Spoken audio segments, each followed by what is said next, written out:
अरे आक सुने जबरी तबरी तुम राक्षस की स्त्रिया गर्भ को त्यागे न जंत्ररु मंत्ररु जान जादूगर नाम तुम्हारा डरी तत भागे जमतड़ जांबू वान नलंगद सुग्रीव कायम नो रिया पण हजू लगन हनुमान ये तो कायम बैठो कागड़ा। અમારે મેમનગર ગુરુકુળના હરિસ્વરૂપ સ્વામી એમ કહેતા કે અમારે સાળંગપુરના કષ્ટભંજન હનુમાનજી મહારાજની કેવડી તાકાત, તો કે 1000 અશ્વને ભેગા કરો અને એની જે તાકાત થાય, એનું જે બળ થાય, એટલી તાકાત જંગલમાં ફરતા એક મદ જડતા હાથીમાં હોય અને એવા 10,000 હાથીને ભેગા કરો અને એની જે તાકાત થાય એટલી તાકાત ઇન્દ્રના એક ઐરાવત હાથીમાં હોય અને એવા 1,00,000 ઐરાવત હાથીને ભેગા કરો અને જે તાકાત થાય એટલી તાકાત એક ઇન્દ્રમાં હોય અને એવા 10,00,000 ઇન્દ્રને ભેગા કરો અને જેટલું બળ થાય એટલું બળ ખાલી દધીચી ઋષિના કમરના હાડકામાંથી બનેલા વજ્રની અંદર છે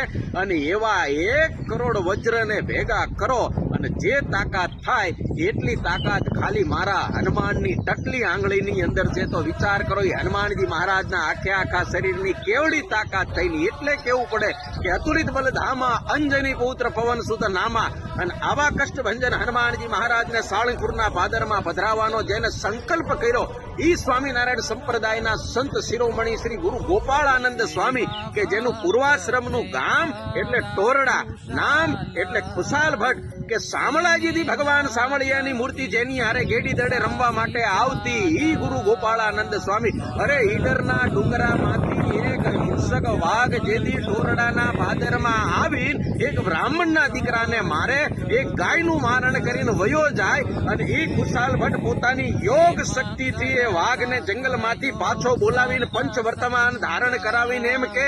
આજ પછી માંસ ભક્ષણ ન કરતો, ખાવા ન મળે તો લીલું ખડ ખાજે અને ઈએ ન મળે તો ટોરડા ગામમાં આવીને ગમે ઘરના આંગણે તારું પેટ બતાવીશ ને એટલે તને ઘરનો હેઠવાડ આપશે, ઈ ખાઈને તારો જીવન નિર્વાહ કરજે.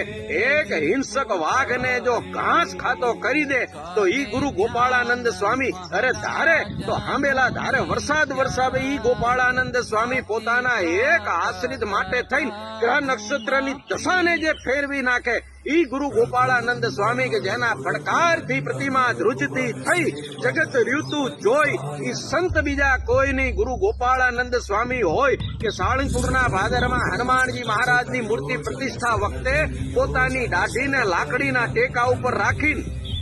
હનુમાનજી મહારાજની મૂર્તિ ઉપર એક ત્રાટક દ્રષ્ટિ નાખે તા તો થાર કરીને મૂર્તિ ધ્રુજવા માંડે અને એ વખતે પડખે ઉભેલા ધોલેરાના ભુજુભા દરબાર સ્વામીને એમ કે સ્વામી, હવે આ હનુમાનમાં વધારે દૈવત્વ પૂરવું રહેવા દ્યો, નહીં તો ગઢડે ગોપીનાથજીના દર્શન કરવા કોઈ નહીં આવે. અને એ વખતે સ્વામી એટલું બોલ્યા કે દરબાર વેળા વહી ગઈ, બાકી મારે આ સાળંગપુરના ભાદરમાં બોલતા હનુમાનનું નિર્માણ કરવું હતું ને મારે આ હનુમાનના મોઢે બોલાવતું કે હું ઉગા ખાચરના પાળિયાના પથ્થરમાંથી બનેલો હનુમાનને વાઘા ખાચરનો ભાઈ છું. હવે આ સાળંગપુરના ભાદરમાં મારા રામના નામનું ભગવાન સ્વામિનારાયણના નામનું પૂર આવશે, બાકી ગમે એવી ભૂત પિશાચ ડાકીની સાકીની હશે ને તો એને સાળંગપુરના સીમાડામાંથી વયું જવું પડે. તો આવા હનુમાન માટે કેવું પડે કે નમો અંજની કૈતલા ધામયા જો ભજો કેસરી નંદ ત્યાં ભીડ ભાજો, નમો મંગલાવાર ચિત્રા નખત્રા હુતો મેષ લગ્ને પરોઢે સુપત્રા,